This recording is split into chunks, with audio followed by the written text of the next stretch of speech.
Até então, eu sempre havia sentido que existia uma saída, mas a camisa de força me trouxe um desespero completo. Eu ainda não sabia que algumas pessoas são chamadas a pagar um preço terrível para que se revele uma verdadeira compreensão de sua bondade interior, que forças de destruição, sob a forma de sofrimento intenso, precisam ser ativadas até que o velho eu seja aniquilado, especialmente naqueles que vêm a este mundo para cumprir uma missão, talvez um grande serviço à humanidade. Um médico teria me declarado gravemente doente. Ao refletir hoje, posso dizer que eu estava apenas desumanizado, com o fogo de um demônio forjado no calabouço queimando minhas entranhas, para me consumir e deixar apenas as cinzas humanas para a cela acolchoada de um louco, ou para me recriar e me conceder a compreensão daquele grande poder espiritual necessário ao desdobramento do meu eu superior. Eu dormi. Por quanto tempo, nunca poderei dizer. Podem ter sido semanas, para o que meus carcereiros se importavam. Tudo o que lhes interessava era o fato de que seu prisioneiro estava trancado com segurança no calabouço. Foi um sono estranho. Eu parecia estar acordado, e ainda assim estava sonhando. Eu sentia a presença de amigos, uma multidão deles, e, no entanto, nenhum ser vivo poderia entrar naquele calabouço, a não ser meus inimigos naturais. De repente, senti-me sendo conduzido. Vozes me comandavam, e eu obedecia sem hesitação. Sem medo ou resistência, realizei muitos feitos ousados e passei por provas inimagináveis de bravura. Era como passar por ritos de uma iniciação estranha. Por fim, veio a prova mais terrível de todas. Entrei numa sala de punição. Big Bill Smith, meu antigo patrão detetive, estava lá, também os pistoleiros que haviam me caçado por minha cabeça a prêmio. O diretor de Folsom, que havia despejado sobre mim a fúria de uma gigante companhia ferroviária, o pirata, dane-se, Sam Harry, os delatores de prisão e, de fato, todos aqueles que haviam me causado algum mal, todos estavam lá. Todos estavam sendo torturados, dilacerados pelas mesmas punições que haviam usado para tentar me crucificar. Antes de adormecer, eu fervia de ódio por cada um deles, amaldiçoando-os, jurando vingança. Estranhamente, agora eu os olhava com profunda compaixão, em vez de ódio. Ao contrário do veneno que borbulhava em mim ao pensar nesses brutos enquanto acordado, eu sofria ao contemplar o sofrimento deles. Então veio a reação mais estranha de todas. Pus-me a libertá-los. Com uma grande intensidade de propósito, rasguei furiosamente os grilhões que os prendiam em sua miséria, e trabalhei com velocidade furiosa para livrá-los do sofrimento. Não parei para respirar até ter libertado todos. Então, um novo prodígio ocorreu. Acordei do meu estado comatoso e abri os olhos. Estivera num sono profundo, como um desmaio mortal. Houve duas fases distintas nesse retorno à vida desde esse sono de transe, primeiro a do sentido da existência mental, e depois a da existência física. Seria possível que eu tivesse despertado em outro mundo? Agora, um turbilhão de embriaguez me dominava, sombrio e terrível, como se todas as sensações fossem engolidas pelo pensamento de que eu devia ter deixado para trás o velho corpo ressequido no calabouço. Eu estivera doente, doente quase até a morte, e a escuridão novamente se interpôs, e dormi muito. Se é que se pode chamar isso de sono. O abismo negro desapareceu. Agora eu estava consciente de uma grande alegria. E então, surgiu em minha imaginação, como uma nota musical, o pensamento de que doce descanso era aquele. Eu não estava mais no calabouço, não mais na grande prisão. San Quentin havia desaparecido. A baía que lavava suas fundações se expandira num vasto oceano, cujas ondas rolavam como montanhas, o sol cintilando em seus cumes. Era uma visão gloriosa. Tudo isso mudou num instante, pois muito de repente retornaram o movimento e o som, e então de novo o som e movimento, e o tato. Uma sensação de formigamento percorreu meu corpo quando ouvi uma voz, distante, muito distante a princípio. Ela soava das profundezas do espaço infinito, mas de um espaço brilhante e luminoso. Parecia falar claramente, quase ao meu ouvido. Asterisco asterisco você aprendeu a irrealidade da dor e, portanto, do medo. Asterisco asterisco.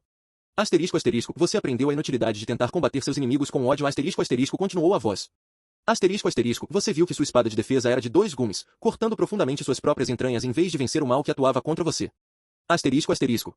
Asterisco asterisco a partir de hoje, uma nova perspectiva de vida se abrirá, e você lutará de um ponto de vantagem muito superior. Sua arma, daqui em diante, será a espada do amor, e à medida que o tempo passar e seu poder se desenvolver, essa nova arma cortará e eliminará todas as forças do mal que agora se opõem a você. E para provar o poder que envolve sua vida neste calabouço, nem mesmo a camisa de força terá terrores para você. Ela será apenas um meio para coisas maiores. Asterisco asterisco. Asterisco asterisco sua vida, a partir de agora, deve ser um trabalho de preparação, e quando chegar o tempo certo para sua libertação, você saberá. A prova será um poder de profetizar aos seus inimigos, não apenas o dia de sua libertação final deste calabouço, mas também da prisão, quando o grande governador do estado, pessoalmente, trouxer seu perdão a San Quentin. Paz e amor são seus. Asterisco asterisco. Lentamente, abri os olhos. Desta vez, para o calabouço de fato, mas eu já não estava mais consciente das misérias do passado. Eu era um novo ser. Minhas pobres mãos mirradas não tremiam, e os espasmos na boca e nos olhos haviam cessado. Parecia que a força de 1 milhão de homens estava concentrada em meu corpo, mas eu temia me mover, com receio de que fosse apenas um delírio de uma mente distorcida e que o êxtase fantástico do momento se perdesse. Então veio o grande desdobramento, uma serenidade mental de doçura imensurável. O calabouço já não era mais um lugar de horror para mim. Era o cadinho do destino, e eu estava para renascer. Meu cérebro estava límpido como cristal e meus ouvidos haviam se tornado receptivos a sons muito além da capacidade humana de registrar. Eu tinha consciência de que não estava sozinho em minha cela. Uma fé inextinguível me dominava, de que um poder superior havia vindo em meu socorro, e o mais maravilhoso de tudo, esse poder vinha de outra esfera que não a minha. Sua simples presença enviava vibrações estranhas por todo o edifício. Elas ecoavam de volta para mim em tons doces e misteriosos, e eu temia que fossem ouvidas reverberando por toda a prisão. Instantaneamente, pulei de pé, encostei o ouvido à porta gradeada, atento ao menor sinal da aproximação dos guardas. Mas o isolamento era silencioso como a morte. Agora, tudo havia mudado para mim. Dentro dos estreitos limites daquela cela, eu criaria um mundo próprio. Daquele momento em diante, nenhum segundo seria desperdiçado em retrospecções inúteis e lamuriosas. Eu expulsaria o demônio do ódio. Ao me desdobrar, atrairia grandes forças que me ajudariam a enfrentar a crise que eu sabia que se aproximava, o grande teste. O pirata de um olho só havia retornado. Eu teria de encarar novamente os terrores da camisa de força. Por um momento, uma sensação de fraqueza percorreu meu ser ao encarar mais uma vez aquele instrumento de horror, mas apenas por um momento. Meu medo desapareceu instantaneamente. Uma nova luz brilhava em meus olhos. O pirata percebeu e ficou surpreso ao ver que eu estava sorrindo. Isso o encheu de fúria. Ah, você está sorrindo, é? Ele gritou. Pois então, por Deus, deve estar gostando, hein? Tudo bem, vamos ver o que posso fazer para apagar esse sorriso. Se não me engano, você vai estar gritando dentro de meia hora. Em menos de 10 minutos eu estava tão fortemente amarrado na camisa de força que o tecido quase se rasgava de tanta tensão. O dane-se me rolou de costas, bateu a porta e trancou a fechadura, deixando-me sozinho. Por quase meia hora meu coração pulsou incessantemente. As veias do meu pescoço estavam prestes a estourar. A respiração mal conseguia passar pela garganta, em arfadas curtas e quentes. Meus olhos soltavam faíscas de fogo. Agora, eu sentia uma sensação estranha nos pés. Estava tomado pela alucinação de que meus dedos estavam se contorcendo em nós duros. Em seguida, meus pés começaram a se enrolar como se estivessem sendo enrolados em um carretel. Essa sensação continuou até que pude sentir as articulações dos joelhos se partindo sob a torção. Então, parou. Eu estava rezando, e antes mesmo de a prece terminar, como se em resposta àquele apelo por ajuda, a dor cessou. Eu já estava naquele estágio de crença de que minha mente era uma coisa e meu corpo, outra, e que o eu intangível podia controlar o físico. Comecei a me concentrar na vontade de levar meu corpo à morte. Não era como Jack London descrever a sua pequena morte, não uma morte voluntária do dedão e, articulação por articulação, parte por parte, o restante do corpo, mas sim a morte de todo o corpo de uma só vez. Houve um martelar e arrebentar do coração, seguido por uma sensação de sufocamento, semelhante à experiência de ser enterrado vivo, comprimido em um monte de areia. O mundo girava, uma vertigem turva se apoderava de mim, e veio a escuridão. Então, lampejos de luz dançaram diante dos meus olhos. Durou apenas alguns minutos, seguido novamente por sufocamento. Em seguida, uma quietude tomou conta do meu corpo, como há que pode preceder a inconsciência de um homem prestes a se afogar. Agora, aparentemente, meu coração parou de bater, e havia apenas escuridão. Eu estava dormindo, ao menos fisicamente, morto, ao que tudo indicava, insensível às sensações, mas mentalmente desperto.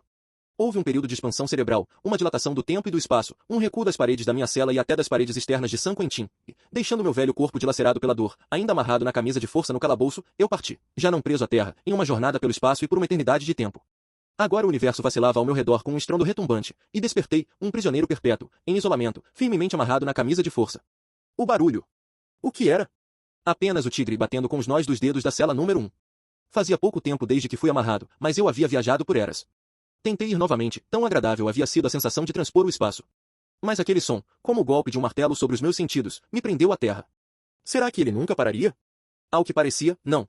E, com uma dor dilacerante no pé, forcei os músculos o suficiente para bater uma mensagem com a sola do sapato. Asterisco, asterisco, estou bem, Jake, asterisco, asterisco, eu disse. Asterisco, asterisco, não bata mais até eu chamar. Pode demorar dias, mas não se preocupe. Estou trabalhando algo, um experimento. Depois conto tudo. Asterisco, asterisco. Não sei se ele respondeu ou não. Um sono tranquilo e ininterrupto veio novamente, e mais uma vez eu estava longe da minha cela sombria.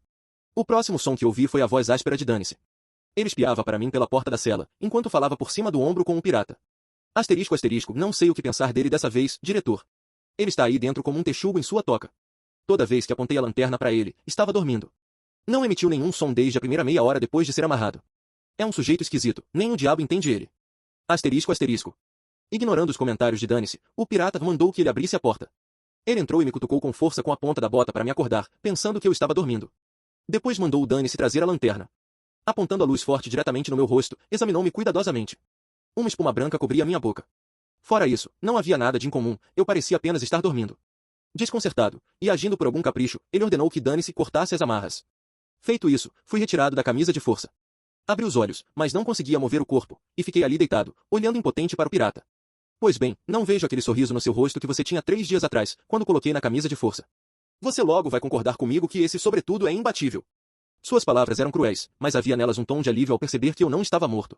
Recuando para fora da cela, ele ficou por um momento parado junto à porta, em silêncio, pensativo. Por fim, virou-se para ir embora, mas, ao mudar de ideia, parou e falou alto com Dane-se, com a clara intenção de que eu ouvisse. Vigie ele com atenção, e quando achar que está pronto para outra rodada, me telefone que eu virei começar a briga de novo. Quero ver se ele vai me receber com um sorriso da próxima vez. Se fizer isso, vou continuar batendo nessa tecla até transformar aquele sorriso em uma careta do diabo. Sozinho, tentei avaliar os estragos. Estava completamente indefeso, nada além de um amontoado de carne e osso machucados. Ainda assim, meu coração era forte, e uma sensação de leveza logo superou até mesmo a fraqueza da carne. Agora eu conseguia me mover, e, depois de alguns momentos, estava engatinhando lentamente até o fundo da cela, tateando em busca do meu balde de água. Meus pobres dedos atrofiados a princípio se recusaram a responder ao impulso do pensamento, mas apenas por um instante. Um por um, cada dedo se abriu como uma dobradiça enferrujada. Ambas as mãos logo estavam em ação, e então enxaguei a boca, livrando-me da espuma. Eu estava seco e ressecado de tanta sede. Sim, esse era o problema. Eu estava sufocando de sede. Engoli com avidez todo o conteúdo da vasilha e desabei de volta sobre o velho colchão de palha, aliviado. Em poucos minutos, dormia um sono perfeitamente normal. E então ouvi vozes novamente, senti a presença de amigos, e parecia estar sendo literalmente carregado para fora do calabouço e além dos muros da prisão. Dessa vez, me foi permitido ver os poços de iniquidade, as cadeias da nação, as cadeias do mundo. Vi os grandes presídios, celas, delegacias de polícia, prisões municipais e instituições para menores, horríveis, inconcebíveis, algumas bem piores que o velho San Quentin, todas elas ruins. Vi centenas de milhares de seres humanos na ociosidade, sendo educados em novas e originais formas de crime. Não lhes era ensinado nada de construtivo, apenas entravam e saíam da prisão, a um custo imenso para os contribuintes. Mas isso não era tudo. Havia mais de 1 milhão de homens livres dependentes do crime para sobreviver, desde juízes até policiais, escriturários e funcionários de tribunais. Eu podia ver bilhões sendo gastos a cada ano com o custo e as perdas causadas pelo crime. E os contribuintes honestos estavam pagando pela manutenção de um sistema cuja ineficácia já havia sido provada por mais de um século de experimentações. A revelação veio ali mesmo, a visão sobre a qual eu construiria o sistema que escolhi chamar de *** a nova era da penologia. ***. Primeiro, vi o Tribunal Criminal do Futuro, preocupado apenas em provar a inocência ou culpa de um homem. Uma vez determinada a culpa, vi esse homem ser encaminhado a uma estação central para exames físicos e mentais. Depois, vi-o no Departamento de Formação Vocacional. Em um ou vários testes ele poderia ser considerado inapto, muito frequentemente analfabeto, um homem que jamais iria a lugar algum se fosse deixado por conta própria. Havia um tribunal de equidade atuando em harmonia com o Tribunal da Zona, encarregado de determinar o dano causado pelo infrator da lei, a fim de multá-lo em um valor suficiente para cobrir a restituição e os custos do processo judicial, de modo que o contribuinte não tivesse que arcar com o fardo do custo e das perdas do crime. Então, o mais maravilhoso de tudo foi a visão da cadeia do futuro. Vi as prisões da nação sendo niveladas ao chão. Vi o funcionamento prático do sistema de honra. Vi vastas extensões de terras desocupadas espalhadas pelo país. Vi homens das prisões sendo despejados sobre elas. Eles trabalhavam, e sob suas mãos surgiam grandes reservas industriais. Algumas dessas reservas eram inteiramente dedicadas ao cuidado de casos extremos de deficiência, anormais, débeis mentais e imbecis criminosos. Isso representava cerca de 30 a 45% da população carcerária. As outras reservas eram para os física e mentalmente aptos, aquela vasta parcela frequentemente levada ao crime por estresse econômico. Essas instituições eram administradas com base em uma concorrência justa e equitativa com o mundo exterior. O salário vigente fora das instituições era pago aos internos, tornando possível seu emprego e sua capacidade de ganho para pagar multas, alojamento e cuidar de seus dependentes. Que contraste com as celas escuras e repulsivas, as masmorras e alas dos condenados, a atmosfera infestada de doenças, ferros nos pés, correntes, troncos de tortura, muros, armas e guardas brutais. Que contraste com os dois extremos das prisões atuais, ou a ociosidade, ou o brutal sistema de trabalho forçado, onde o prisioneiro é roubado dos frutos de seu esforço, tornando-se um escravo durante sua pena. Os homens governavam a si mesmos nessas instituições. A opinião pública ali era tão forte quanto no mundo exterior. Ela continha aqueles que poderiam se inclinar ao erro. Funcionava para o bem. Mais ainda, não havia uso de força. Se um homem se recusava a trabalhar, não comia, já que tinha que pagar sua própria alimentação. Nenhuma sentença era imposta arbitrariamente a qualquer homem. Ele se sentenciava automaticamente, sendo libertado quando estivesse apto e pronto, não como um ex-condenado, mas como um aluno treinado pelo Estado, não em desgraça, mas saindo para o mundo de cabeça erguida, um cidadão honesto e autossuficiente. Antes dessa nova e surpreendente experiência, eu era um dorminhoco leve no calabouço, e quando acordei fiquei maravilhado. O tigre me contou que haviam tirado a camisa de força no dia anterior. Eu havia dormido por quase 24 horas. Minha rápida recuperação da tortura dilacerante da camisa de força afastou de minha mente qualquer medo sobre a nova fé de que um poder divino envolvia minha vida aqui. Eu era, de fato, um novo homem. O futuro agora parecia grandioso e convidativo. Esse foi o início de uma série de revelações maravilhosas. Desde então, as tentativas de me quebrar foram muitas e terríveis demais para relatar, mas eu resisti apesar delas, sem sentir ódio, sempre feliz e sorrindo mesmo diante das dores mais excruciantes, porque dei ouvidos à mensagem que me foi dada na escuridão e no tormento. Aprendi o poder do amor, e embora eu não pudesse abrir mão de nenhuma arma, o pirata, por sua vez, não conseguia me destruir. O calabouço já não representava para mim um lugar de danação e tormento. É maravilhoso dizer que agora eu percebia que minha mente e meu corpo eram completamente separados. Uma prova maior disso veio com a mais terrível tortura de todas que suportei. O pirata havia retornado à solitária, com fogo nos olhos. Sua paciência estava por um fio, e isso se refletia em cada ação. Embora pouco dado a praguejar, quase sempre frio e calculista, dessa vez ele lançou xingamentos contra o dane-se para puxar a corda e arrebentá-la se fosse preciso, no esforço de tirar até o último resquício de folga. Nessa jornada com a camisa de força, resistia a uma tormenta de 126 horas contínuas de constrição. Foi a tortura mais longa já infligida a um condenado durante o reinado sangrento da camisa de força em San Quentin. Eles cortaram as cordas e me desenrolaram. Naquela vez, até mesmo o diretor, bruto que fosse, tocado por um súbito capricho de piedade, pediu um frasco de vaselina e, com as próprias mãos, a espalhou sobre meu corpo cheio de bolhas, esbranquiçado e escaldado por queimaduras de ácido úrico. Mesmo naquela extrema condição, eu não dei a mínima atenção ao tormento lancinante, pois a supremacia da mente havia sido plenamente estabelecida. Eu era o mestre do meu corpo. Mais ainda, agora também podia direcionar a mente para deixar totalmente meu corpo e vagar à vontade, pois, uma vez estabelecida a linha de menor resistência, o caminho se tornava mais fácil e o alcance de meus experimentos, cada vez maior. E foi a partir da brutal camisa de força e do inferno do calabouço que aprendi a me projetar para o mundo vivo e pulsante do presente, testemunhando eventos e contando ao tigre sobre eles. Estive presente durante um naufrágio, bem na saída do Golden Gate, ouvi os gritos de mulheres e crianças, vi-as sendo engolidas pelo mar, e enquanto eu estava sobre o convés do navio, um homem ajustou um estranho aparelho e flutuou em segurança quando a embarcação afundou sob ele. Anos depois, patentei aquele dispositivo como traje salva-vidas morrel. Esse naufrágio foi um acontecimento real, como descobri posteriormente. Ocorreu exatamente no dia em que deixei meu corpo encerrado na camisa de força no calabouço de San Quentin. Em outras ocasiões, por mais inacreditável que pareça, minha mente era projetada para fora do calabouço, desempenhando papéis na vida de pessoas que eu mais tarde estava destinado a encontrar, algumas das quais iriam contribuir de forma material para minha reabilitação e liberdade. Tornei-me mestre da auto-hipnose, animação suspensa, chame como quiser, e acredito ser um dos poucos mortais que já afirmaram que a inteligência persiste, ou que há qualquer continuidade de pensamento ou consciência do tempo e dos eventos nesse estado.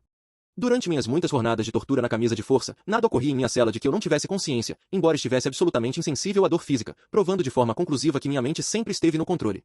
Eu era de fato viajante das estrelas das eras, e o livro de Jack London apenas toca levemente nessa minha vida de prisão, deixando sem registro os fenômenos mais espantosos, as viagens e experiências mais extraordinárias. Ele chamou essas experiências de A Pequena Morte. Eu prefiro chamá-las de minha nova vida em sintonia com o poder divino. Capítulo XV. Uma dupla camisa de força, uma profecia. Armas ou caixão? Berrou o pirata. Você vai entregar essas armas desta vez ou, pelo eterno, eu te mato na camisa de força. Ele havia ido até o calabouço quase antes do amanhecer. Seu rosto estava lívido, o único olho bom ardendo em vermelho. Parecia que não havia dormido a noite toda, e me perguntei se teria bebido. Sua expressão, armas ou caixão, significava que, se eu não dissesse onde estavam escondidas as armas de fogo, seria assassinado na camisa de força e depois levado às pressas para o hospital, de onde sairia morto, para que meu falecimento fosse registrado como causa natural. Bem, acho que será o caixão, pirata, porque não tenho armas, respondi calmamente. Minha postura serena e o sorriso constante que nunca deixava meu rosto lançaram em um acesso de fúria. Quase espumando pela boca, ele fez uma careta. Então, para fazer um serviço ainda melhor, vamos para uma dupla camisa de força. Diferente de suas visitas habituais ao calabouço, desta vez ele estava acompanhado pelo homem que chamavam de médico da prisão. Os presidiários o conheciam apenas como Urubu. Ele foi instruído a fazer um exame em meu corpo. Dane-se arrancou minhas roupas sujas endurecidas pela crosta de sujeira, as mesmas que eu usava desde que fora condenado ao calabouço. O Urubu da prisão fez um exame solene, embora superficial, em meu corpo esquelético, com a pele ressecada e marrom, marcada e infestada de feridas pelas repetidas sessões de aperto da camisa de força. Ah, ele aguenta, sim, murmurou. O coração está ótimo. Ele aguenta até uma sessão mais longa. Não dá para matar esse aí na camisa de força, diretor. Ele se afastou para permitir que Dane-se agisse. Esse bruto insensível, digno tenente do pirata, trouxe um cobertor grosso e duplo para a cela e cuidadosamente me enrolou nele, com o objetivo de evitar muitas marcas e hematomas caso eu morresse, e também para fazer a camisa de força se ajustar com mais força ao meu corpo mirrado. Meus músculos eram apenas fios e cada osso sobressaía sob a pele seca. 2 guardas estranhos agora auxiliavam Dane-se. Ao puxar a corda, arrastaram-me por todo o chão do calabouço. Dane-se apoiou o pesado pé nas minhas costas, e com a ajuda dos outros 2, puxava e sacudia como estivadores puxando um grosso cabo de navio. Ofegante com gotas de suor pingando do rosto, Dane-se amarrou a corda com força e anunciou, orgulhoso. Agora eu prendi ele direitinho, diretor. Apertado como bicho no ninho. Vira ele! Ordenou o pirata. Enquanto eu jazia ali, esmagado até virar polpa pela pressão da camisa, de alguma forma ainda consegui sorrir para ele. O pirata ficou fora de si. Não conseguia entender aquele sorriso. Em algum lugar no fundo da mente dele devia haver um medo, o de que aquele sorriso fosse um sinal de sua derrota. Isso o enfureceu, e ele gritou. Essa é sua última chance. Se não cooperar, vai receber tudo o que tiver direito. Então, curvando-se sobre mim até que seu rosto negro quase tocasse o meu, com a voz suavizada ele tentou me convencer. Agora escuta, morrel. Não seja um maldito idiota. Pra que ficar aleijado na camisa de força? Você sabe que não vai estar dedurando ninguém, porque só você sabe onde essas armas estão escondidas. Além disso, te deixo 6 meses no hospital com a melhor comida de San Quentin. Mais ainda, serei seu amigo. Vamos, seja razoável, diga a palavra e eu mesmo corto essas cordas. Não respondi à sua oferta. Não havia resposta possível, já que eu não tinha armas, e, enfurecido com o meu silêncio, ele abandonou sua momentânea máscara de simpatia. Pois bem, já que não quer colaborar, vai começar agora mesmo sua sessão, e por Deus vivo, se eu levar 10 dias, você vai ficar na camisa até que eu te mate. Traz a outra camisa de força. Gritou para o Dane-se, que, com visível prazer, me rolou pelo chão do calabouço enquanto colocava outra camisa de força sobre a que já me prendia, amarrando-a pela frente. Então começaram as sensações agudas como agulhadas disparando por meus dedos, mãos e braços. Minha cabeça ficou quente, febril, e uma sede ardente tomou conta de mim. Nunca tinham me amarrado tão apertado, mas me esforcei para manter a atitude despreocupada e continuar sorrindo, embora parecesse que as batidas do meu coração fossem arrebentar as grossas camisas. Ouvi vagamente alguém comentar que estavam apertadas demais, ao que o urubu respondeu: que nada. Não pense por um segundo que isso vai afetá-lo. E se afetar, qual o problema? Ele já devia estar morto há muito tempo. Ao ouvir isso, o diretor se inclinou sobre mim e tentou enfiar o dedo sob a corda. Sem encontrar nem mesmo um centímetro de folga, elogiou Dane-se com entusiasmo. Tenho que tirar o chapéu para você. Você sabe o que faz. Queria ter mais homens como você no serviço. A prisão de San Quentin seria um lugar digno de anjos. Então, olhando para meu rosto, ficou frenético de indignação. Meus lábios se mexiam e ele ouviu minha voz fraca, rouca pelo aperto, enquanto eu propunha: pirata, já que você tem tanta certeza de que vai me matar, vamos fazer uma apostinha pela última vez? Note que estou sorrindo para você. Se eu sorrir de novo quando você me tirar da camisa, você dá um saco de fumo e uns papéis pro tigre. Por um instante ele se desconcertou e saiu da cela como se temesse confiar em si mesmo por mais tempo. Mas logo voltou, rosnando. Você está bem seguro de si. Tá encontrando religião, é? Não, respondi, ainda sorrindo, mas é que eu tenho mais vida do que você pode esmagar. É por isso que fiz a aposta. E se você fosse sequer metade de um homem, aceitaria. Você tem todas as cartas marcadas contra mim. Pode me deixar 100 dias aí, se quiser, e ainda assim serei capaz de sorrir, até rir de você. Dei o limite de 10, morreu, zombou ele. Mas com 3 ou 4 dias, essa camisa dupla dá conta de você. Então, se é isso que acha, deveria aceitar a aposta. Vai te custar só 5 centavos, retruquei. Ele levantou o pé ameaçadoramente sobre meu rosto indefeso e, tomado por uma raiva cega, teria levado adiante seu ato brutal se Dane-se não o puxasse para a porta. Ele saiu, andando de um lado ao outro no corredor. Por fim, dominando o próprio temperamento, voltou à cela e se inclinou sobre meu corpo prostrado. Digo, Morrel, por todos os deuses, você é mesmo um sujeito resistente, comentou de modo bajulador. Vou te mostrar que sou esportivo. Se você estiver vivo daqui a 10 dias, eu pago essa aposta, contanto que consiga abrir os olhos e me dar ao menos a sombra de um sorriso, quanto mais um sorriso de verdade. Então, como se não ousasse confiar em si mesmo por mais um segundo diante de mais provocações, o pirata saiu da cela de um salto, e a porta se fechou com estrondo. Fiquei sozinho, e 10 minutos depois o mundo começou a balançar e girar. Será que meu anjo da guarda me abandonaria agora, nessa que era a prova suprema de todas? Meu coração, em vez de bater como um relógio, parecia marcar um compasso a cada hora. O intervalo entre os batimentos parecia interminável. Com medo de que minha mente consciente não soltasse o controle e me deixasse ir, por um momento senti que teria que gritar para meus algozes e suplicar por misericórdia. Se o fizesse, tudo estaria perdido. A supremacia do meu eu superior seria derrotada. Todo o meu trabalho desmoronaria. O pensamento da derrota, com a vitória do pirata, já era o bastante. Isso me levou a uma exaltação inacreditável. Como os elementos furiosos de repente reduzidos ao silêncio, meu corpo físico aquietou-se. Já não sentia a menor dor. Minha respiração desacelerou em relação àquela sensação de vapor a jato de momentos antes. Mais do que isso, fui tomado por uma certeza absoluta, as camisas de força estavam sendo esticadas por uma força fora de mim. E o mais extraordinário de tudo era que não era meu subconsciente que percebia isso, mas sim meus sentidos físicos e cotidianos. Agora eu estava em uma dúvida maior do que nunca. Horas definidas estavam se passando, e ainda assim não havia mudança, apenas um alívio completo da dor. Eu percebia positivamente que as camisas que me envolviam estavam absurdamente folgadas. Para provar isso a minha mente sempre alerta e questionadora, movimentei livremente meus braços e mãos dentro dos bolsos da camisa. Mais ainda, rolei pelo chão do calabouço. Então tive uma ideia feliz. Seria um teste seguro de que meu persistente eu físico estava no controle, e de que eu não estava sendo enganado por uma alucinação induzida. Eu bateria uma mensagem para o tigre. Contei cada batida com a sola do sapato e então esperei a resposta. Com ansiedade, colei meu ouvido à parede. Sim, o tigre estava falando com os nós dos dedos, e eu conseguia entender. Pelo amor de Deus, Ed, não bata tão alto com o pé. Dá para ouvir em toda a solitária. Se o Dane-se te ouvir, vai até aí e te mata a pauladas. Eles querem te matar de qualquer jeito, acham que você está em pacto com o diabo. Como? Pelo amor do céu, você está aguentando essa tortura. Ouvi o urubu cochichar para o pirata que você não duraria 5 horas. As batidas do tigre agora pareciam distantes, como se viessem das profundezas de uma mina. Consegui captar algo aqui e ali, uma palavra, um som. Depois, o som ficou confuso, como o tic-tac de centenas de relógios marcando tempo juntos. Era enlouquecedor. De algum modo, tive a ideia de que, se aquelas batidas não parassem, me privariam do sono tranquilo nos envoltórios de lona tão acolhedores. Eu estava exausto, e como queria dormir. Agora eu estava fora das camisas, curvado, olhando para o meu corpo. Uma grande piedade brotou dentro de mim. Senti o impulso de vigiá-lo e protegê-lo com a atenção de um sentinela. Abaixei-me para ouvir sua respiração regular, mas o tigre, aquele espectro infernal, será que nunca pararia de bater? Então, para que seu barulho não me despertasse do tão desejado sono, decidi ir até ele e pedir que parasse. Durante meus períodos de hipnose autoinduzida, eu já desejara muitas vezes projetar-me até a cela do tigre. Queria ir até lá visitá-lo, ver como ele era, observar seu estado e notar algo específico que ele estivesse fazendo, para que depois eu pudesse lhe oferecer uma prova real do meu poder. Mas havia falhado completamente. Uma força além do meu controle sempre me levava para longe, além dos muros da prisão, para viajar pelo espaço à velocidade de um raio, talvez até alguma terra estranha onde as pessoas usavam roupas incomuns e falavam línguas guturais. Outras vezes, eu via mares, ilhas desertas, rios, com relances dos trópicos e escravos negros, apenas para retornar num instante a cenas mais familiares e a pessoas que eu conhecia no meu mundo de realidades vivas. São Francisco sempre me fascinava. Lá, eu deslizava pelas ruas e vielas da grande cidade, às vezes parando no Golden Gate Park para observar as multidões que se moviam de um lado para outro. As pessoas prendiam minha atenção. Elas eram diferentes do que eu sempre acreditara. Por algum poder misterioso, eu conseguia enxergar através delas, além delas. Eu não compreendia aquilo. Estava fascinado. Os seres humanos se dividiam automaticamente em grupos distintos diante dos meus olhos. Descobri que cada um possuía um odor diferente. Se fosse agradável, fresco, bom de sentir, o rosto daquela pessoa invariavelmente exibia um sorriso feliz, e uma luz brilhante envolvia sua cabeça. Aqueles que exalavam um odor repulsivo e fétido tinham um rosto quase encoberto por sombras escuras, e a esses eu aprendi a chamar de os povos da sombra escura. Passei dias inteiros em São Francisco, vagando até o anoitecer. Para mim, eram os momentos mais gloriosos, por causa das inúmeras luzes da grande cidade. Gostava de abrir caminho entre a multidão na Market Street, mas não por muito tempo, muitos pareciam infelizes. Isso me afetava de maneira estranha. Uma vez, entrei em uma igreja grande e lindamente iluminada. Fui atraído pelos sons do órgão. A congregação estava de pé, cantando um hino. Com receio de interromper sua devoção, caminhei furtivamente pelo corredor central em busca de um assento vazio. Encontrei um ao lado de uma senhora idosa, perto do altar.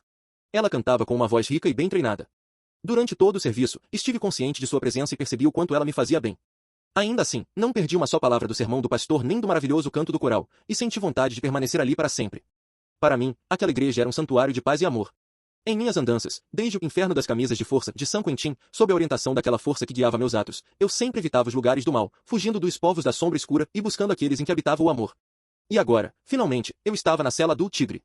Ele havia parado de bater com os nós dos dedos e jazia de costas sobre seu velho colchão de palha. Eu estava dentro da cela, perto da porta. Minha primeira impressão foi de horror. Lá, sobre o colchão encharcado, estava o que restava de um homem, um saco de ossos, lembrando um cadáver ressecado e queimado pelos sóis do deserto. Seus cabelos estavam emaranhados e ele tinha uma barba desgrenhada. Eu podia ver seus olhos brilhando como dois carvões em brasa. Mas o rosto estava na sombra, e o odor que vinha de seu corpo era insuportável. Cheirava a estábulo abandonado. Aquilo me enjoou e me causou ânsia, e eu quis sair dali, mas não conseguia ir embora. A tragédia da vida do tigre agora se tornava clara. A câmara mortuária da lei o havia tragado em seu pecado. Um ódio ardente havia obstruído os canais que levavam ao seu eu mais elevado. Eu desejava profundamente ajudá-lo, mas um abismo intransponível nos separava. Apesar da barreira repulsiva, fiz um esforço sobre-humano para tocá-lo, mas não consegui. Meus pés não se moviam e minha mão se recusava a obedecer à vontade. O tigre murmurava algo, e de vez em quando eu ouvia meu nome e a palavra camisa, e distintamente a frase, eles vão matá-lo, com certeza. Ele não vai aguentar. A camisa dupla vai acabar com ele. Depois, veio uma sequência de imprecações contra o pirata. Eu queria sair dali, mas o movimento seguinte do tigre me prendeu ao local, completamente atento. Ele estava fazendo algo que eu pressentia ser interessante. Com o polegar e o indicador da mão esquerda, mexia mecanicamente em um dente frouxo da frente da boca, e eu fiquei ali especulando por quanto tempo ele continuaria aquela operação macabra até finalmente arrancá-lo. Num instante, o buraco infernal do tigre havia desaparecido. Eu estava de volta à minha própria cela. O pirata, o doutor e o não estou nem aí tinham retornado à minha masmorra. Era o quarto dia após minha dupla contenção com a camisa de força. Uma comissão de investigação do Senado havia chegado à prisão, e com medo de que a verdade viesse à tona caso eu morresse, o pirata ordenou ao não estou nem aí que cortasse rapidamente as cordas. Antes disso, o médico da prisão fez um exame apressado em mim. Com um sorriso zombeteiro no rosto, ele se endireitou e comentou friamente com o pirata. Bem, diretor, dessa vez o senhor acabou mesmo com ele. Está morto como uma porta. Lembro-me de tudo com muita nitidez. Parecia que eu estava parado em um canto da cela, olhando para meu pobre corpo marcado que jazia como um monte sem vida diante de mim. Eu não tinha ido muito longe nessa experiência com a pequena morte. Perguntei-me se algum dia voltaria a habitar aquela concha miserável. Sempre me pareceu que, se eu permanecesse fora dela depois que tirassem meu corpo da camisa de força, jamais conseguiria voltar a habitá-lo. E desta vez, mais do que nunca, eu detestava dar-lhes a satisfação de dizer que haviam me matado. Não estou nem aí, cortou as cordas e me rolou para fora.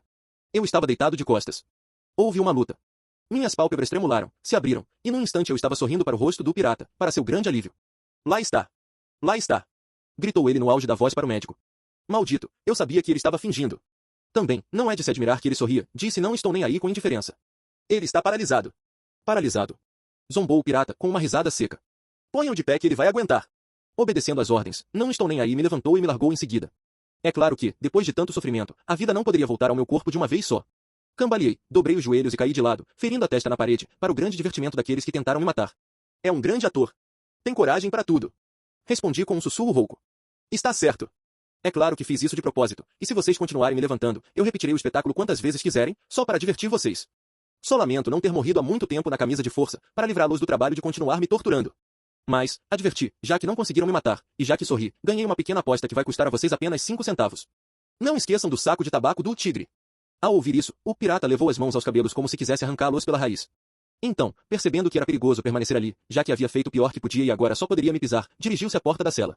Minha voz rouca o deteve. Ele se virou para ouvir o que eu tinha a dizer. Só um momento, pirata, tenho uma pequena profecia a fazer, e sorri novamente, enquanto o sangue do corte em minha testa escorria quente pelo meu rosto. Esta é a última vez que serei torturado na camisa de força. Daqui a um ano, sairei desta masmorra para nunca mais voltar, e melhor ainda, 4 anos após deixar esta cela, sairei da prisão como um homem livre, com um indulto nas mãos. Mais ainda, o governador do estado virá pessoalmente a San Quentin trazer esse indulto. O pirata riu. Louco de pedra. Ele ficou completamente maluco, disse ele, e saiu rapidamente do isolamento sem dizer mais uma palavra, seguido de perto por não estou nem aí e o médico da prisão. Eu estava sozinho. Até o anoitecer, fiquei deitado no chão em um estado semiconsciente. Quando chegou a noite, consegui me arrastar com dificuldade, com muito esforço, fui até o balde. Havia apenas um pouco de água nele, mas usei para limpar o corte na testa e esfreguei um pouco no corpo machucado e ardente, caindo novamente na cama, exausto. Levei dias até conseguir me forçar a comer um pouco. Mas ainda assim consegui bater algumas histórias para o tigre por meio da voz de toques com os nós dos dedos, contando minhas últimas aventuras com a camisa de força. Não estou nem aí, incapaz de me impedir, ficou tão furioso que chamou o diretor. O diretor veio até a masmorra, ameaçando cortar minha comida se eu não parasse com os toques. Como quiser, pirata, respondi. Já faz muito tempo que não como, e a ideia de voltar a fazê-lo é irritante. Pois então vou colocá-lo de volta na camisa de força. Lembre-se da profecia que acabei de fazer, respondi. Mas mesmo assim, não me importaria com outra rodada. Afinal, eu sou o garoto da camisa de força. Eu próspero com isso, e, expondo meu braço magro, acrescentei, veja como isso me fortalece. E, mesmo enquanto ele me olhava impotente, virei-me e continuei a bater com os nós dos dedos para o tigre. Furioso, o pirata praguejou, pisou com força no chão e saiu da masmorra como um louco. Suas últimas palavras foram: Diablo! Diablo! Seus instintos supersticiosos falaram mais alto. Ele achava que eu era o próprio diabo. Nunca mais vi o pirata depois daquele dia. Ele, que vira tantos homens fraquejarem e desmoronarem após apenas algumas horas naquele instrumento de tortura, desistira de mim, considerando-me alguém que não podia ser morto. Lembrava-me de tudo isso com clareza na paz dos últimos dias da masmorra. O isolamento havia mudado como por mágica. Não estou nem aí já não circulava mais pelos corredores como um demônio, procurando a primeira oportunidade de apanhar o tigre ou a mim cometendo alguma infração para manter a camisa de força em uso. Até os guardas noturnos começaram a ficar preguiçosos, e em vez de vigiar os 2 ismaelitas da masmorra, passavam o tempo nas dependências dos guardas, jogando cartas e bebendo. Não estou nem aí logo saiu da prisão para tirar férias. Ficou fora por algumas semanas. Ao voltar, diferente do habitual depois dessas saídas, ele estava sóbrio. E o mais surpreendente de tudo, veio até minha cela e, de forma gentil, embora envergonhada, perguntou como eu me sentia. Foi a primeira coisa decente que ele já tinha feito. Fiquei surpreso e, sendo humano, meu temperamento impulsivo quase tomou conta. Um comentário ríspido chegou a subir à minha boca, mas fui contido pela voz de alerta do meu anjo da guarda. Por um momento, fraquejei. Meus joelhos tremiam como se eu tivesse febre, ao perceber o quão perto estive de destruir todos os castelos das minhas boas resoluções. Fiquei assustado ao notar o quanto era fraco diante da primeira tentação. Eu, o novo homem, que dali em diante governaria minha vida pela lei do amor, me vi à beira do precipício, pronto para voltar à perdição e à tolice dos maus pensamentos. A própria essência da lei do amor é retribuir o mal com o bem. Permaneci firme diante da tentação de revidar. Mantive-me passivo e sorridente diante das provocações mais brutais, mas agora, ao ouvir a primeira palavra gentil, algo tão incomum, tão inesperado, eu estava despreparado. O incidente foi trivial, e duvido que não estou nem aí, com sua mente grosseira, tenha compreendido a extensão do sofrimento que suas palavras gentis causaram. Senti um imenso alívio quando ele foi embora. Ele havia ido até a cela do tigre, e eu podia ouvir o som da sua voz. Era um presságio de que mudanças estavam chegando ao isolamento. O tigre agora estava batendo com os nós dos dedos, desta vez alto, e eu me perguntei por que ele havia abandonado toda a cautela. Ed, ele chamou, a lua é feita de queijo verde e este nosso mundo está de cabeça para baixo. Ou isso, ou não estou nem aí e está com amolecimento cerebral. Escuta essa novidade. Ele acabou de vir à minha cela e ofereceu o ramo de oliveira da paz. Mais ainda, apertou minha mão e, antes de sair, disse que poderíamos bater com os nós dos dedos o quanto quiséssemos e tão alto quanto quiséssemos, que ele não seria mais o pau mandado do pirata, que sabia ser um bruto, que não sabia como iria se redimir como réu, e que lamentava toda aquela bagunça podre. O isolamento estava, de fato, mudando. Até o ar parecia diferente, e eu comecei a pensar mais na minha profecia. Nunca mais me colocaram na camisa de força, e minhas andanças terminaram. Muitas vezes, durante os meses pacíficos que se seguiram, tentei persistentemente me projetar para fora da masmorra, além dos muros da grande prisão de San Quentin. Havia um lugar que me atraía com a força de um imã. Era uma cidade tranquila, repousante, cheia de frutas e flores no interior da Califórnia. Costumava estar lá durante os períodos das minhas piores torturas na camisa de força. Na minha primeira visita, encontrei-me entrando numa grande escola. Lembro-me de que não queria entrar. A ideia de interromper os alunos em seus estudos me incomodava. Mas, novamente, a força que me guiava irremediavelmente em minhas peregrinações não podia ser negada. Naqueles primeiros experimentos com o poder da projeção, eu estava terrivelmente obcecado com a crença de que eu era Ed Morrell, meu eu físico real, e não um espectro, um mero fantasma, uma sombra que havia deixado a camisa de força e a masmorra. Eu raciocinava. Posso andar, posso ver, posso ouvir, posso cheirar, posso sentir. Mais ainda, posso falar. Mas eu não conseguia entender por que as pessoas nunca respondiam quando eu as abordava. A indiferença delas me desconcertava, pois acreditava que estavam me ouvindo. Havia muitas discrepâncias, incongruências, incompatíveis com lógica e razão. Por exemplo, eu podia ver através das pessoas como se fosse um raio-x. A opacidade não significava nada para mim. Podia atravessar portas sem abri-las. Paredes sólidas eram como papel de seda, intangíveis, inexistentes, quando eu queria passar. Um trem em movimento na velocidade máxima era como uma simples escada rolante da qual eu podia subir e descer à vontade. E, mesmo assim, tudo isso nunca me pareceu algo diferente do real. Nos estados subconscientes, ou melhor, sobrenaturais, tudo era real, genuíno e comum, e só quando retornava à vida consciente na masmorra é que essas experiências se tornavam nebulosas, criando dúvida na minha mente sobre se realmente haviam acontecido ou não. Eu não tinha como confirmar minhas experiências fora da masmorra, e só após finalmente deixar o isolamento é que encontrei meios de verificar muitas delas, como o naufrágio de um grande navio a vapor nos arredores do Golden Gate, e o fato de eu seguir persistentemente os passos de um homem no condado de Alameda, que de alguma forma eu associava irresistivelmente à minha libertação do calabouço.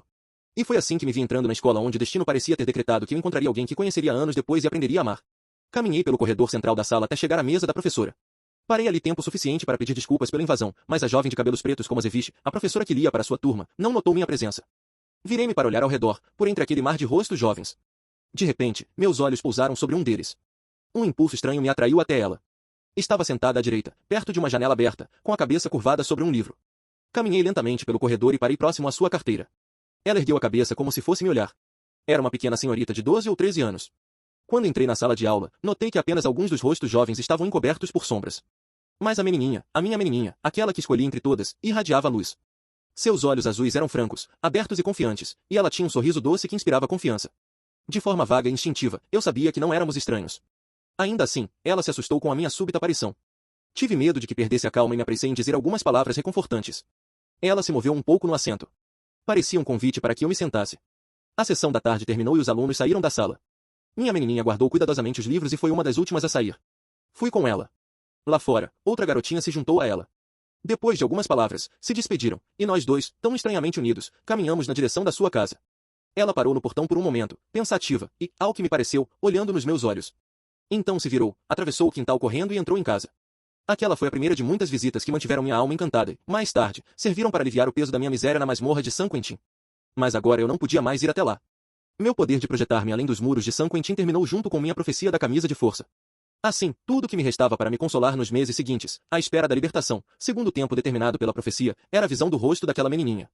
Ela iluminava meu espaço estreito e suavizava a lembrança dos anos que passei naquele covil de brutalidade. Agora eu era livre para pensar, para refletir sobre as maravilhas que me haviam sido reveladas durante meus estados de pequena morte e, o mais importante de tudo, as grandes revelações que vieram com meu despertar na masmorra. Trabalhava febrilmente naquele novo sistema de penologia, que havia nascido em minha mente nas profundezas do sofrimento. Era o amanhecer do século XX, e o mundo esperava pela mensagem, e eu, o homem da masmorra de San Quentin, agora tinha em minhas mãos a solução para o nosso terrível problema criminal. Meu martírio não havia sido em vão, e eu contava os dias que faltavam até que eu saísse do lugar que fora tanto meu inferno quanto minha salvação. O pobre tigre permaneceu cético até o fim. Muitas vezes batia com os nós dos dedos para zombar de mim de forma amigável por causa da profecia. Sabe, Ed, dizia ele, tenho que admitir que você fez coisas maravilhosas aqui na masmorra. Desafiou a morte na camisa de força, e até me falou daquele meu dente solto. Confesso que aquilo foi um nocaute. Sim, sua profecia sobre a camisa de força parece ter alguma coisa mesmo. O pirata nos deixou em paz e se acalmou tanto que acho que deve ter encontrado a religião. Mas, continuava ele, não se esqueça de que as prisões são reais. São feitas de aço e pedra. Você não tem mais amigos. Está morto e esquecido, um condenado à prisão perpétua em uma masmorra de San Quentin. Com exceção de mim, você é considerado pelos oficiais da prisão o homem mais perigoso já encarcerado na história do estado. Toquei de volta algumas palavras bem animadoras, e então encerrei para sempre minha conversa por batidas com o tigre, dizendo: Jake, espere o tempo. Amanhã faz 1 ano. Depois disso, você vai acreditar. Asterisco asterisco capítulo X asterisco asterisco. Asterisco asterisco libertação da masmorra. A profecia se cumpre asterisco asterisco. A luz turva que penetrava pelas janelas pintadas de cinza do solitário anunciava mais um dia. Da minha cela, observei a escuridão desaparecer, a partir de então, passei a contar as horas. Agora deve ser 8 horas, pensei, e, somando mentalmente alguns minutos por precaução, esperei passar a próxima hora. 9 horas. Sim, com certeza já são 9, porque contei segundo por segundo, e a menos que eu tenha me enganado, já passou das 9. Então fiquei com medo de continuar contando. Apesar disso, me peguei especulando, tentando adivinhar se não seriam já 10 horas. Nunca antes eu havia contado o tempo por horas, e o horror disso me apavorava. Que bênção, que misericórdia eu tivera por não saber nada sobre as horas do dia.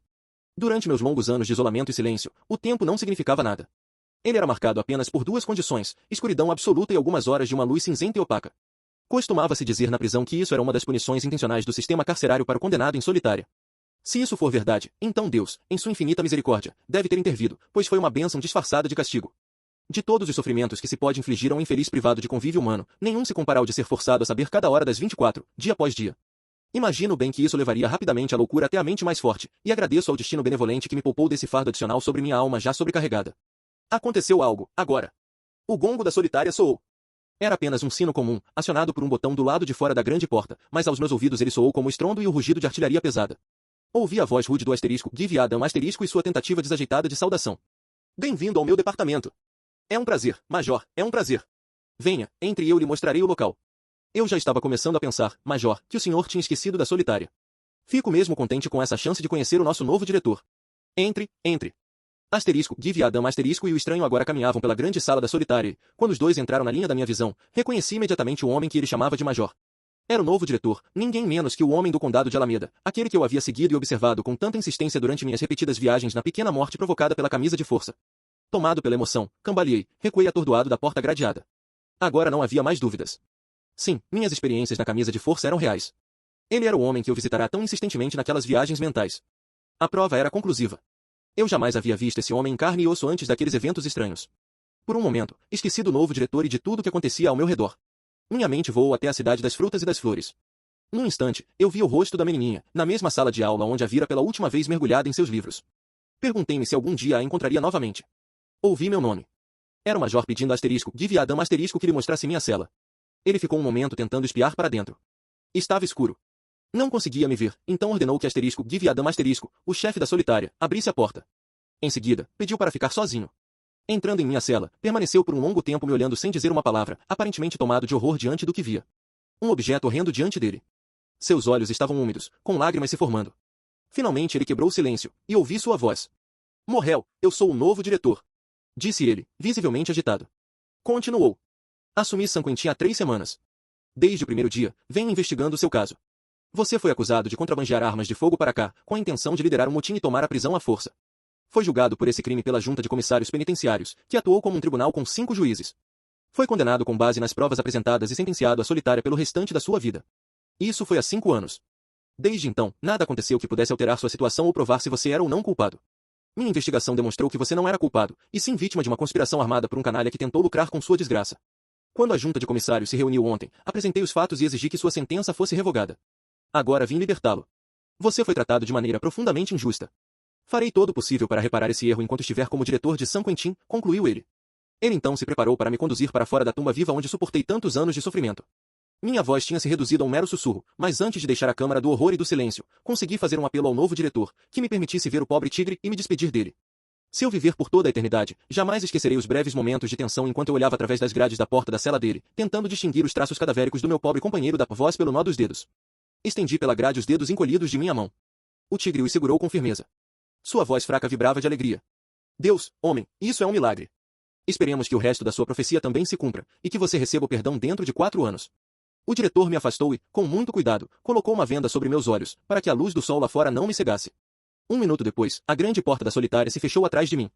O diretor e os guardas me carregaram quase que literalmente escada abaixo e através do pátio da prisão até a sala de roupas, onde a venda foi retirada.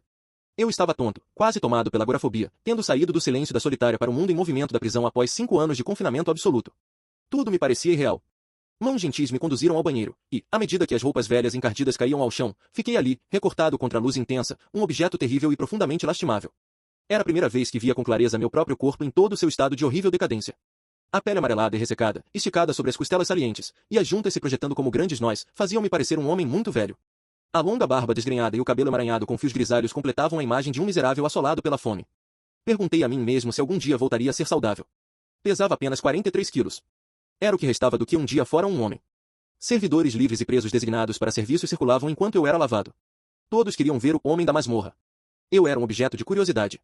Na barbearia, o velho Frank, o barbeiro-chefe, que estava no comando do local havia 20 anos, me recebeu calorosamente. Ele também era um condenado à prisão perpétua e me conhecia dos tempos passados. Eu quero mesmo te fazer a barba e cortar esse cabelo, Ed, comentou ele, enquanto colocava a toalha ao redor do meu pescoço. Como é que se sente aí embaixo, depois de descer de Marte? A pele translúcida, os olhos fundos pelo sofrimento, o cabelo e a barba longos deviam ter feito com que o velho Frank percebesse algo fora do comum. Após me observar atentamente por um instante, ele recuou como se estivesse intrigado. Em seguida, chamou os outros homens para virem me ver. De quem ele te lembra? Perguntou com entusiasmo. Ninguém respondeu. Estavam todos em silêncio, curiosos em me examinar. Por fim, o velho Frank exclamou. Com todo respeito, Ed, você é a melhor imagem viva de Cristo que já vi, que Deus me ajude. O pequeno grupo de barbeiros ficou em reverência, até que veio um alívio bem-vindo para a tensão. Bom, pensei que o velho Frank fosse blindado. Pegou, hein? O vírus da religião chegou até o cérebro dele, e eu achava que ele era imune. Foi a voz do piadista de plantão. Alguns meses se passaram, e minha recuperação foi quase milagrosa. Todos se admiravam com isso, e eu, mais do que ninguém, me sentia feliz porque, dali em diante, minha vida teria um novo significado. Havia muito a ser feito, e eu precisava estar pronto. O diretor havia anunciado sua intenção de me nomear chefe de confiança da prisão. Era o cargo de maior responsabilidade que um preso podia ocupar na época e trazia consigo quase tanto poder quanto o próprio diretor, e, em alguns casos, até mais, se o chefe de confiança quisesse usar esse poder para o bem ou para o mal de seus companheiros de prisão. A notícia deixou os oficiais subordinados estupefatos. Protestaram veementemente, quase todos. Até mesmo a junta de comissários penitenciários aconselhou severamente o diretor a ter cautela. Então, um dia, o capitão do pátio veio até mim com a mensagem de que o diretor queria me ver imediatamente. Mandei te chamar com um propósito especial, disse o diretor. O cargo de chefe de confiança está vago pela quarta vez em 28 anos. Há mais de 500 candidaturas por escrito, apontou para uma pilha de cartas sobre a mesa. Li todas elas, continuou, e minha escolha estava entre 2 homens. Mas decidi, por ora, deixar até esses 2 de lado, até conversar com você. Sei que você pode cumprir os deveres de chefe de confiança, e tudo o que peço é sua palavra de honra como homem de que não trairá a confiança que estou depositando em você. Há muitos privilégios e favores ligados a esse cargo. Você terá ampla liberdade de ação. O modo como usará essa liberdade e quão sabiamente o fará determinará sua aptidão para o posto. Sua força de vontade indomável já foi provada. Sei disso pelos registros. Isso, combinado com sua paciência, certamente tornará possível superar os obstáculos que surgirão no dia a dia. Apertamos as mãos, nós dois, tão diferentes e aparentemente tão distantes, ele, o diretor de uma grande prisão, uma das maiores da América, um ex-militar de alta patente, um bom cidadão de reputação irrepreensível, grisalho e de barba branca, e eu, um condenado à prisão perpétua, usando listras, o antigo incorrigível, o homem da masmorra que havia sido considerado o personagem mais terrível já encarcerado na história do Estado. E ali, no escritório do diretor, essas duas figuras tão separadas selavam, naquele momento, uma amizade que duraria até a morte. Em estrita confiança, ele então me contou como havia aceitado o cargo de diretor de San Quentin. A princípio, recusou, pois já estava aposentado da vida ativa. O novo governador do estado havia procurado uma segunda vez, enquanto conversavam por telefone. Esse homem, sentado em seu escritório, com o lápis na mão, inconscientemente começou a bater num bloco de anotações. Por fim, prometeu ao governador que pensaria no assunto antes de dar sua resposta. Ele desligou o telefone, ao olhar para o papel, percebeu que algo havia sido escrito enquanto falava. Pegando o bloco, leu o nome, Ed Morrell. Observou aquilo com curiosidade, intrigado com o estranho acontecimento. Aquilo o incomodou, e, sem conseguir entender o enigma, ligou para um amigo, um funcionário do Estado. Por meio dele, soube que o nome pertencia ao notório homem da masmorra de San Quentin. No dia seguinte, disse ao governador que havia decidido aceitar a proposta. Foi assim que acabei aqui. Anunciou. Nunca pensei muito no sobrenatural, nem sou muito ligado a assuntos metafísicos, mas gostaria muito que você me explicasse esse enigma de como seu nome foi parar naquele bloco de anotações. Sorri e respondi. Algum dia, diretor, daqui a uns 4 anos, vou te explicar tudo direitinho. Por ora, você me deu uma grande tarefa, e minha única preocupação agora é fazer um bom trabalho e provar a você que fez a coisa certa ao aceitar o cargo de diretor de San Quentin. Quando minha nomeação para o cargo de chefe de confiança foi finalmente anunciada pelo escritório do capitão do pátio, o burburinho e as fofocas praticamente sacudiram a grande prisão. Presos antigos, versados na política carcerária, balançavam a cabeça com ar sábio e faziam comentários maliciosos dizendo que Morrell, por fim, havia se vendido em troca de favores. Mas a maioria dos detentos mantinha firme a confiança em mim. Insistiam que, sob minha responsabilidade, os prisioneiros receberiam o melhor tratamento já visto na história de San Quentin. Durante muitos meses desempenhei meu trabalho discretamente, atraindo pouca atenção, apenas observando as condições dentro dos muros. Uma coisa, no entanto, me preocupava muito. Havia muitos detentos, alguns que já haviam sofrido por muitos anos na prisão, boa parte deles cumprindo pena perpétua, esquecidos e sem amigos, trabalhando continuamente na fábrica de juta. Eu frequentemente os via arrastando seus corpos cansados de um lado para o outro em sua tarefa sem fim. Cuidadosamente, selecionei uma lista de nomes dentre eles e a apresentei ao diretor durante uma conversa oportuna. Ele a examinou sem fazer comentários, e, temendo que interpretasse mal minha intenção, apressei-me em explicar que a maioria dos prisioneiros da lista já estava muito além da idade em que deveriam ser submetidos a trabalho árduo contínuo. Excelente, disse o diretor, mas o que vamos fazer com esses homens? Forçá-los à ociosidade? Alguns deles vão morrer se forem privados da oportunidade de realizar um trabalho útil. Isso é fácil, diretor, respondi. Acho que posso resolver o problema. Os jardins floridos da prisão são cuidados por homens fortes e robustos que ocupam esses cargos apenas por favoritismo. Por que não deixar que os velhos, exaustos e sobrecarregados, cuidem das flores e transferir os fortões para o trabalho pesado? O processo de substituição começou pouco tempo depois. A prisão foi sacudida, mas a voz dos encarcerados aprovou. O mal da espionagem, ou a praga dos dedos duros, como um fungo, próspera no nosso sistema penitenciário americano. É a maldição de toda instituição penal, e por mais honestas e sinceras que sejam as intenções do diretor mais íntegro em erradicá-la, ela se espalha como a árvore venenosa upas, espalhando seu veneno e poluindo a vida da instituição diante dos olhos dele. No entanto, é um câncer que deve ser visto também como uma ferramenta útil, algo que pode ajudar a destruir, até os alicerces, nosso sistema carcerário americano podre, desajeitado, desumano e estupidamente impensável.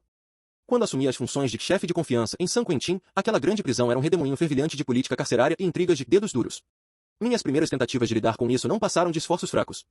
Era como tentar conter as águas caudalosas do Niágara com a mão. Ainda assim, consegui um pouco. As notícias dos dedos duros de San Quentin chegavam ao capitão do pátio por meio da vigilância noturna. Essas notas eram recolhidas e deixadas em sua mesa em um monte, prontas para inspeção todas as manhãs. Essa era sua primeira correspondência do dia e sempre recebia sua atenção mais solene. Nenhuma outra tarefa, por mais importante que fosse, lhe prendia tanto interesse, e por que não? Essas notas eram o meio pelo qual o comandante dentro dos muros de San Quentin mantinha o controle sobre o pulso da vida da prisão. Como preso de confiança de San Quentin, eu era o guardião das chaves das celas de 1900 detentos. Quando a prisão era trancada à noite, eu levava a caixa de chaves até o cofre localizado entre os portões da entrada principal. Pela manhã, eu era o primeiro a sair para preparar tudo para a reabertura. Tinha tempo suficiente para ir até o escritório do capitão e examinar o correio noturno dos dedos duros. A maior parte era formada por pedaços de informações sobre o que os colegas prisioneiros andavam fazendo, reclamações que poderiam render favores aos seus autores. De vez em quando, encontrava itens sérios, possíveis tentativas de fuga prestes a acontecer. Eu removia essas notas do monte e mantinha o assunto em segredo até ter tempo de investigar tudo cuidadosamente. Muitas vezes vinham de provocadores infiltrados na prisão, que traiçoeiramente denunciavam a tentativa de fuga de algum companheiro de cela em quem haviam ganhado confiança, após terem ajudado a planejar tudo. Suas notas descreviam em detalhes a natureza da fuga, inclusive o esconderijo das ferramentas. Costumava esperar o momento oportuno para examinar a cela do preso. Se os danos ainda não estivessem muito avançados, deixava tudo como estava, mas retirava as ferramentas, e então guardava segredo por dias. Durante esse tempo, o infeliz sofria todos os tormentos do medo iminente, da preocupação e do arrependimento. O efeito psicológico de imaginar o que poderia acontecer era pior do que qualquer punição aplicada com rigor. Quando percebia que a condição mental adequada havia sido alcançada, dava início à ação pedindo que um dos assistentes de confiança trouxesse o homem angustiado até o escritório. Ele era deixado sentado no chamado Banco dos Ilutados, onde era encarado por todos os que passavam e, de vez em quando, interrogado por algum oficial sobre seu problema. Depois de quase uma hora desse novo tipo de interrogatório psicológico, era levado de volta ao trabalho sem receber uma única palavra de explicação para aliviar seus nervos tensos. Lembro que isso foi feito, em um caso muito sério, durante uma semana inteira antes que o homem fosse levado para o local que chamávamos de Sala do Couro Velho. Ali, a portas fechadas, confrontei-o sobre seus planos, mostrando que 1000 prisioneiros passavam pelo portão da frente rumo à liberdade, de cabeça erguida, para cada um que conseguia fugir pelos muros. Mostrei-lhe que, mesmo que conseguisse escapar daquele espaço estreito, ainda seria um condenado, agora confinado na prisão maior que é o mundo, e que tal experiência logo provaria ser ainda mais terrível do que as grades, armas e guardas de San Quentin. Não houve um único caso em que esse método com meus companheiros prisioneiros falhou. As tentativas de fuga cessavam sem que eles fossem expostos aos perigos terríveis das punições da prisão, punições que, como eu bem sabia, jamais curaram ninguém, nem mesmo a mim. A redenção era sempre alcançada por esse novo caminho, e na privacidade daquela Sala do Couro Velho em San Quentin, o destino muitas vezes me usou como instrumento para moldar um novo conjunto de ferramentas, com as quais mais uma alma perdida era salva para uma vida útil e de reabilitação futura. Meu trabalho como chefe de confiança de San Quentin foi se tornando mais fácil com o tempo. Até mesmo aqueles que inicialmente duvidaram das minhas intenções mudaram visivelmente e passaram a nutrir um profundo respeito pelo homem da masmorra. Quando assumi as funções, tive o privilégio de escolher meus próprios assistentes entre os condenados. Em vez do antigo grupo que antes desfilava com esse cargo, vestidos com trajes de presidiário finamente ajustados, com listras visíveis apenas sob olhar atento, homens frios, arrogantes e insensíveis, sem um pingo de compaixão pelos infelizes companheiros, substituí-os por prisioneiros experientes e conscientes da vida na prisão, que nunca haviam tido uma chance, principalmente porque se recusavam a delatar ou barganhar informações em troca de favores. Os outros foram enfileirados vergonhosamente em direção à fábrica de juta, despojados de suas vestes e vaidades. O capitão do pátio de San Quentin era um novo homem, que havia chegado junto com o diretor que me tirou da masmorra. Ele sabia pouco sobre o funcionamento interno da grande prisão, mas era astuto, perspicaz e, acima de tudo, conscienciosamente justo. Queria aprender tudo. Seu maior desejo era garantir que cada prisioneiro fosse tratado de forma justa e imparcial. Abominava o sistema de prisioneiros favorecidos, e logo se espalhou que ele era o responsável pelas mudanças em curso. Fiquei satisfeito que assim fosse, pois isso tornava meu trabalho mais fácil e me aliviava de assumir responsabilidades excessivas. O próximo na linha de autoridade após o capitão do pátio era o chaveiro da prisão.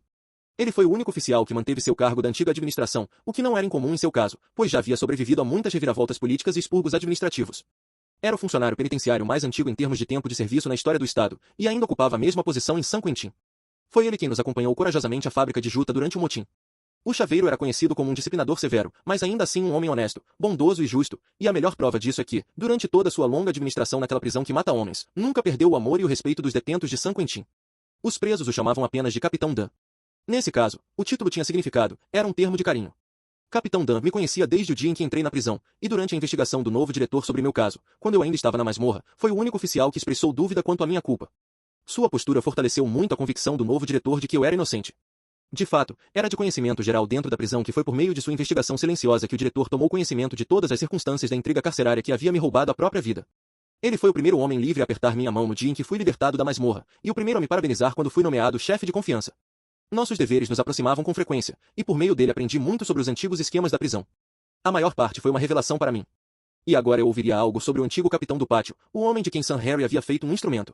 Esse homem continuou em seu cargo sob o comando do pirata Caolho e, durante anos, de forma cautelosa, revelou ao chaveiro uma suspeita crescente sobre minha possível inocência. Isso o atormentava muito. Quando finalmente saiu, expulso pela autoridade arrogante do pirata, seu último ato oficial foi um apelo veemente para que meu caso fosse reaberto. Sua consciência o atormentava. Temia que eu fosse inocente, vítima de um erro judicial. O pirata apenas zombou dele com desdém, dizendo: se você achava que Morrel era inocente, por que diabos não se declarou anos atrás? Por que me transformar no bode expiatório dessa confusão que aconteceu muito antes de eu chegar aqui? O pobre capitão do pátio deixou o lugar profundamente humilhado, um velho quebrado, mas o destino lhe reservava um dia de revanche. Meu homem do condado de Alameda, o novo diretor, permaneceu apenas um ano no comando da grande prisão, e o antigo capitão do pátio foi imediatamente nomeado para substituí-lo. No primeiro dia de seu retorno, ele ligou do seu escritório executivo, do lado de fora, pedindo que Ed Morrel fosse enviado a ele imediatamente. Quando entrei no escritório particular do diretor, ele se levantou e me olhou por um longo tempo. Eu não era a sombra que ele esperava ver. Visivelmente aliviado, seu rosto se iluminou. No minuto seguinte, ele me envolveu carinhosamente com os braços ao redor do pescoço. Era a única forma de expressar a profundidade de seus sentimentos. Logo estávamos sentados juntos, a portas fechadas, conversando sobre planos futuros. Impulsivamente, ele continuou. Ed Morrel, sou o homem mais feliz do mundo por saber que você conseguiu fazer tudo isso por si mesmo, e sem nenhum amigo. Deve ser um milagre, meu rapaz, deve ser um milagre. Mas ainda falta percorrer metade do caminho, prosseguiu. Seu perdão deve ser a próxima meta. Mas mesmo assim, agora você tem mais influência no estado do que eu. Veja, Ed, o presidente da junta de comissários prisionais, o senador Felton, pensa mais em você neste momento do que em qualquer outro homem vivo, e o vice-governador, também membro da junta, jura por você. Além disso, me disseram hoje pela manhã que todo xerife do estado que traz um prisioneiro para cá conhece você e seu trabalho. Eles estão todos com você.